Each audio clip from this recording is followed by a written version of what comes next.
Baik, Assalamualaikum warahmatullahi wabarakatuh. Perkenalkan, nama saya Nopal Muharam dari kelas MN20A. Saya akan menjelaskan tentang pelaporan segmen. Pelaporan segmen adalah pelaporan kontribusi laba dari berbagai aktivitas atau unit-unit lainnya. Dalam satu organisasi, pelaporan segmen yang disusun berdasarkan perhitungan biaya variabel menghasilkan evaluasi dan keputusan yang lebih baik daripada yang disusun berdasarkan perhitungan biaya absorpsi. Pengukuran kinerja pusat investasi dengan menggunakan laporan laba rugi variabel dan absorpsi. Dua metode perhitungan labanya yaitu: yang pertama, perhitungan biaya variabel sama dengan, yaitu membebankan biaya produksi variabel ke produk. Yang kedua, perhitungan biaya penuh sama dengan, itu semua biaya produksi pada produk mengevaluasi manajer pusat laba. Manajer berharap berlakunya sebagai berikut. Yang pertama, ketika penjualan naik sementara faktor lain tetap, maka laba naik. Yang kedua, ketika penjualan turun sementara faktor lain tetap, maka laba turun.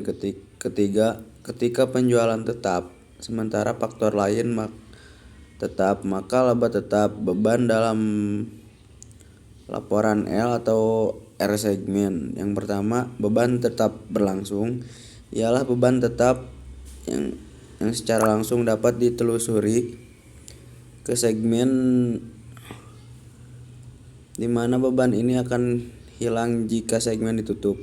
Yang kedua, beban tetap umum dilakukan oleh dua atau lebih segmen. Beban ini akan tetap muncul meskipun salah satu segmen ditutup.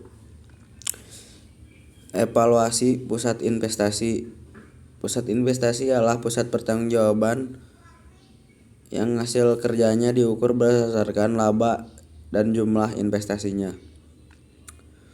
Ukuran yang digunakan untuk mengukur hasil kerja sebuah pusat laba adalah laba karena pusat laba mempunyai wewenang terhadap masukan dan pengeluarannya, termasuk kedalaman masukan adalah investasi. Tujuan pusat investasi yang pertama yaitu untuk memberikan informasi yang berguna dalam membuat keputusan penting mengenai aset yang digunakan, untuk memacu para manajer untuk membuat keputusan yang menyalurkan kepentingan perusahaan. Yang kedua, untuk mengukur kinerja unit usaha sebagai satu entitas usaha. Yang terakhir, penetapan harga transfer. Harga transfer ialah harga yang dibebankan atas sebuah komponen oleh divisi penjual ke divisi pembeli dari perusahaan yang sama. Kegunaan harga transfer untuk memfokuskan perhatian para manajer atas kinerja subunitnya sendiri, kemudian merencanakan dan mengkoordinasikan tindakan-tindakan dari subunit yang ada untuk memaksimalkan laba perusahaan secara keseluruhan. Mungkin hanya itu yang dapat saya sampaikan. Kurang dan lebihnya mohon maaf. Assalamualaikum warahmatullahi wabarakatuh.